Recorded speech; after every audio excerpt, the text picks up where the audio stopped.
알렐루야라고 자막이 나와서 저게 잘못된 건가, 오타가 난 건가 이런 궁금하실 텐데, 할렐루야라는 말은 하나님을 찬양하라 그 말이죠. 이걸 영어식으로 말하면 할렐루야, 이걸 라틴어 원어로 하면은 알렐루야 이렇게 됩니다. 오타가 된 게 아니에요.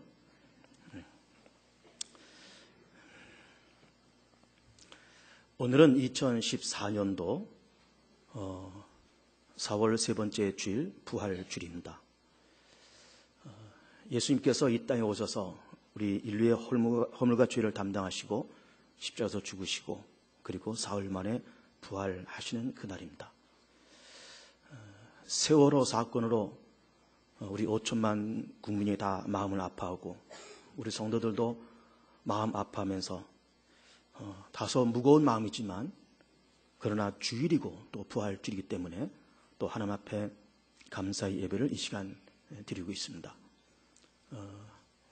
모든 그 희생자들과 그 가족들과 또 특별히 단원고등학교 하나님의 위로와 또 하나님의 사랑이 그곳에 함께 하시기를 먼저 기원을 드립니다. 하나님의 일관된 관심은 언제나 인류 구원입니다. 성경의 주제를 한마디로 요약하면 어떻게 정리하시는가? 예수 그리스도를 통한 인류 구원, 이것이 성경의 주제고 핵심인 겁니다. 그러면 하나님은 인간을 만드실 때 본신의 구원의 대상으로 만드셨을까? 그렇지가 않습니다. 하나님은 인류를 만드실 때 하나님의 형상과 하나님의 모양으로 만드셨다라고 성경은 기록하고 있습니다. 그것은 하나님이 우리 인간과 교제하고 소통하기 위해서 그렇게 하나님의 형상과 모양으로 만든 겁니다. 그러나 인류는 타락해서 선악과를 따먹고 하나님 앞에 불순종하면서 에덴 동산에서 쫓겨나면서 인류 사회는 3대 무지와 3대 악재가 찾아왔습니다. 3대 무지, 인간 자신에 대한 무지, 또 하나님에 대한 무지, 또 하나님의 나라와 하나님의 심판에 대한 무지, 이런 무지가 있습니다. 인간이 똑똑하고 또 영악한 시대가 되었지만, 스펙이 높은 그런 시대가 되었지만, 그러나 인간은 자기가 죽을 수밖에 없는 존재라는 것을 깨닫는 사람 많지가 않습니다. 허물과 죄로 죽음에 걸려있다는 그 사실을 심각하게 생각하는 사람 별로 없습니다. 내가 하나님께로부터 지음받은 피조물이다 라고 하는 것을 깨닫고 신실하게 살고 그리고 감사하면서 사는 사람 별로 없습니다. 그런 무지 속에 살아갑니다. 하나님이 계신 것 압니까? 모릅니다. 하나님이 말씀으로 온 천지 만물을 엿새 동안 창조하신 것을 압니까? 모르면서 그냥 살아갑니다. 게다가 하나님의 나라를 모릅니다. 하나님의 심판이 있고 한 번 주는 것은 정한 것이고 그 다음에 하나님의 심판이 있다는 것 모르면서 살아갑니다. 이렇게 70년, 80년 인생 살면서 내가 그동안 살아왔던 모든 것에 대한 어떤 결산과 결과와 심판이 있다는 것을 그것을 심각하게 생각하면서 사는 사람이 있는가? 별로 없습니다. 그런 무지 속에서 사람들은 살아갑니다. 게다가 인간 세계 속에는 3대 악재가 있습니다. 죄와 사망 권세와 사단의 권세가 있습니다. 이것이 인간의 실존이고 이것이 인간의 정난한 그런 모습인 거예요. 그런데 이렇게 심각한 인간의 실존적인 문제를 어느 누구도 이것을 심각하게 말해주지를 않습니다. 우리는 과거 학교 다닐 때 국민학교 6년 다니고 중고등학교 6년 다니고 대학들을 다니고 그렇게 오랜 시간 공부하면서 또 우리는 취직도 해서 넥타이 매고 회사도 다니고 또 장가 가고 시집 가서 아들 딸 낳고 우린 다 번듯하게 그렇게 살지만은 그러나 어느 누구도 여기에 대해서 인간은 3대 무지 속에 빠져 있다, 인간은 3대 악재 속에 빠져 있다라고 어느 누구도 말해주는 사람이 없습니다. 학교에서 말합니까? 말하지 않습니다. 이 사회에서 말합니까? 말하지 않습니다. 매스컴이 얼마나 많습니까? 텔레비전 방송 채널이 수십 개가 되고 그래도 이 인간의 실존에 대해서 말해주는 매스컴 없습니다. 왜 그럴까? 거기는 중요한 이유가 있습니다. 사단이 공중 권세를 잡았기 때문에 그래요. 하나님과 인간 사이 이 공중 권세를 사단이 장악하고 인간이 3대 무지 속에 빠져 있고 3대 악재 속에 빠져 있다는 것을 모르게끔 위장 전술을 펴고 있기 때문에 그렇습니다. 그럼 이것을 해결하기 위해서 어떻게 인간이 몸부림치면서 이것을 해결할 수 있을까? 머리 깎고 깊은 산에 들어가서 돌을 닦으면 이 문제가 해결될까? 그렇지 않습니다. 돈을 벌면 그 돈으로 해결될까? 그렇지 않습니다. 학문을 쌓고 높은 스펙을 쌓고 철학을 공부하고 그러면 해결될까? 그렇지 않습니다. 세상에 문화가 발전되고 경제가 발전되면 그 문제가 해결될까? 천만에 해결되지 않습니다. 이 3대 무지와 3대 악재는 값진 희생과 값진 대가를 치러야만이 해결되는 거예요. 값진 대가가 치러져야만이. 인류 역사는 전쟁과 갈등과 경쟁의 역사라고 볼 수가 있습니다. 피 흘림의 희생의 역사가 있는 그런 역사가 인류 역사라고 그렇게 볼 수가 있어요. 목양실에 지구본이 하나 있습니다. 가끔씩 지구본을 물끄러미 쳐다봅니다. 아시아 대륙, 그 밑에 오세아니아 대륙, 그 다음에 유럽, 그리고 대상 건너서 아메리카 대륙이 이렇게 있습니다. 특별히 유럽 지도를 이렇게 들여다보면 수십 개의 국가가 옹기종기 거기에 모여 있어요. 국경선을 걷고 꼭대기에서부터 영국, 아일랜드, 그 밑에 덴마크, 네덜란드, 독일, 그리고 또 프랑스, 스페인, 포르투갈 엄닥 수십 개의 나라들이 그렇게 붙어 있습니다. 다 국경선을 그어놓고 그렇게 나라들이 옹기종기 모여 삽니다. 아프리카 대륙은 어떨까요? 넓은 대륙이지만 역시 수십 개의 나라들이 그 복잡한 국경선을 걷고서는 그것은 거기서 그렇게 살고 있습니다. 그러면서 그 국경선을 가만히 이렇게 들여다보면은 지금은 어쨌든 이렇게 네 나라 우리 나라 이렇게 해서 국경선을 거놓고 거기에 말뚝을 하나 박았다든지 아니면 어떤 표지석을 세워놨다든지 해가지고 네 땅 우리 땅 해가지고 여기가 국경선이다. 여기서부터 여기까지가 프랑스 땅이고 여기서부터 여기까지는 독일 땅이다. 이렇게 하면서 서로 국경선을 거놓고 비교적 평안하게 지금 21세기에 우리가 지금 살고 있지만은 그런 복잡한 국경선이 그어질 때까지 나라와 나라 간에 민족과 민족 간에 종족과 종족 간에 얼마나 피 터지는 싸움들을 했을까. 서로 전쟁하고 침략에 들어가고 이거를 방어하고 밀고 당기고 죽이고 죽고 잡혀가고 풀어주고 이런 복잡한 이런 밀고 당기는 이런 피해 전쟁, 피해 어떤 갈등과 경쟁이 짧게는 수백 년, 길게는 수천 년 있어 와서 겨우 지금의 그런 국경선이 만들어진 거예요. 그래서 이제 그 국경선을 거놓고 비교적 안정되게, 비교적 평화롭게 다 그렇게 살고 있는 겁니다. 그러니까는 그런 국경선이 그어지고 비교적 평안한 시대가 될 때까지는 짧게는 수백 년, 길게는 몇천 년 동안 민족과 나라 간의 전쟁과 갈등과 피 흘림이 있어서 지금 그런 모습이 되었다라고 하는 것이죠.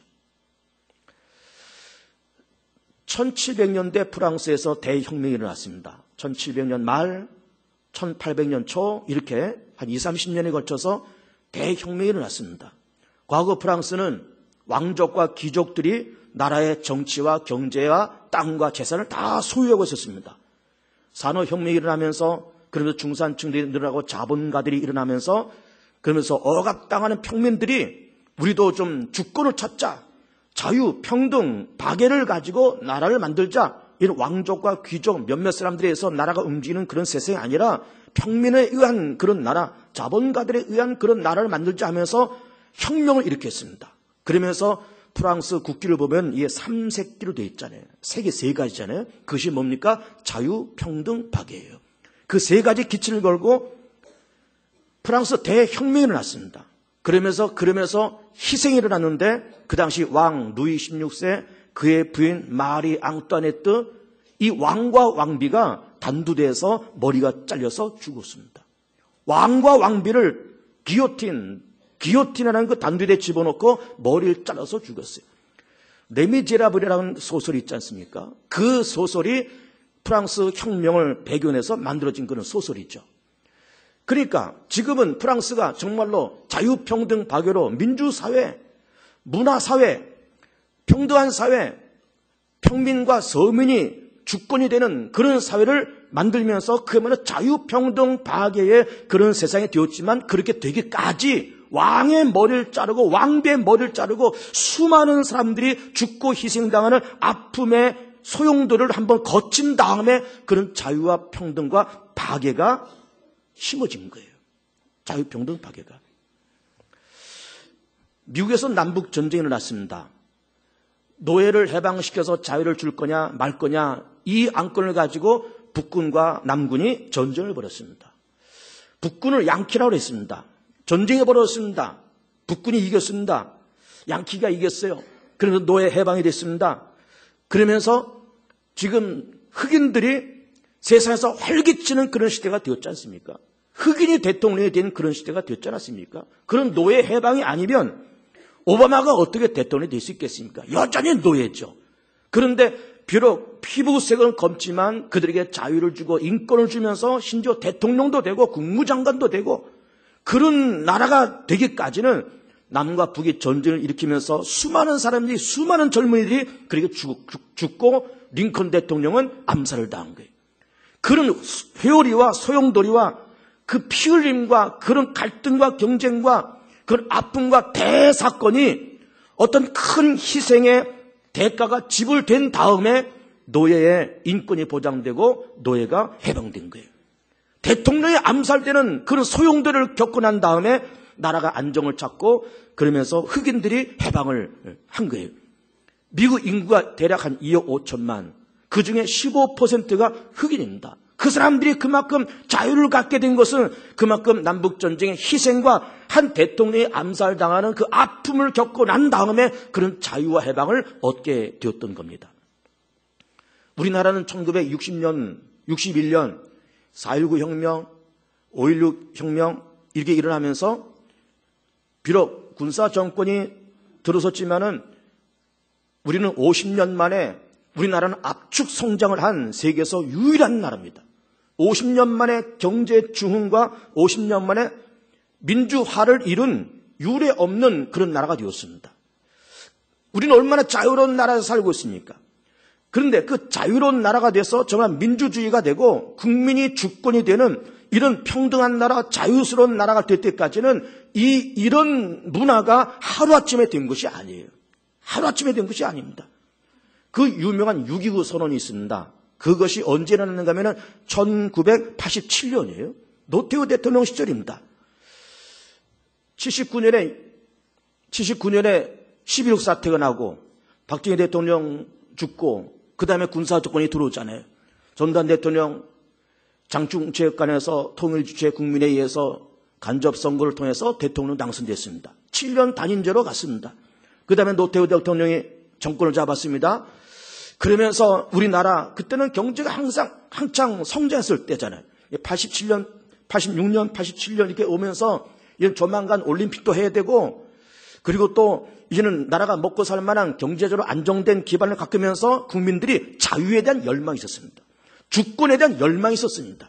우리도 좀 자유롭게 살자. 우리 서민들도 좀 주권을 좀 주장하면서 그렇게 살자. 그런 열망이 있었습니다. 그래서 군종 종식, 군부 물러가라. 유신정권 철폐. 그런 데모가 86년, 87년에 우죽순 정부에서 일어났습니다. 그때 데모하면서 고문당하다가 죽은 청년들이 생겼습니다. 이른바 박종철, 이한열 이런 청년들이 서울대학교 학생들입니다. 이 청년들이 안규부에 끌려가서 물고문 당하다가 죽었습니다. 이것이 발표되면서 국정조사 일어나면서 도대체 그 박종철이가 어떻게 죽었느냐 그랬더니 안규부에서 하는 말이 책상을 탁 치니까는 억하고 죽었다. 그랬습니다. 유명한 얘기 아니에요? 탁 치니까는 억하고 죽었다.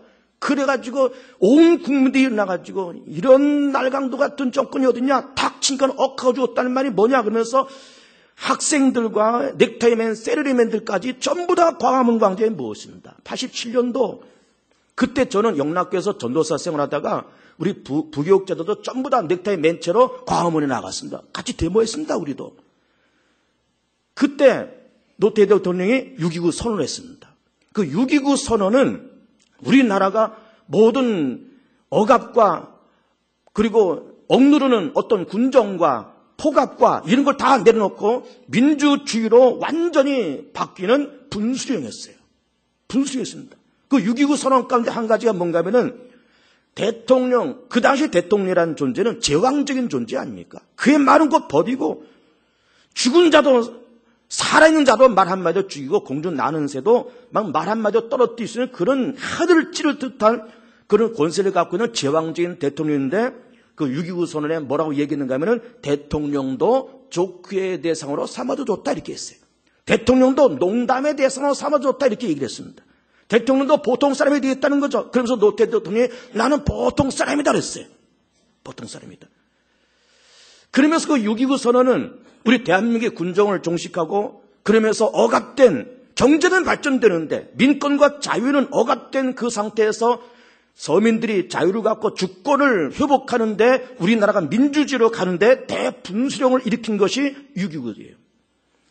그런데 그렇게 우리가 자유로운 나라가 되는데 그런 자유로운 나라가 될 때까지는 지금 우리가 2014년도 돼서 세계에서 한 10몇 위권 그런 경제 대국이 되었고 참 자유스러운 나라가 되었고 OECD 회원국이 되었고 이제는 올림픽 월드컵 나가면 메달 따고 등수한 애들은 그런 번듯한 나라가 됐지만 이런 나라가 될 때까지 이렇게 자유스러운 나라가 될 때까지 그런 청년들의 죽음이 있었고 애국지사들의 죽음이 있었고 많은 선각자들의 민주주의를 부르짖던 선각자들의 죽음과 희생과 땀과 눈물이 뿌려졌기 때문에 그 위에 하나님의 은혜가 쏟아지면서 이 나라가 이렇게 된 것 감사하시기 바랍니다.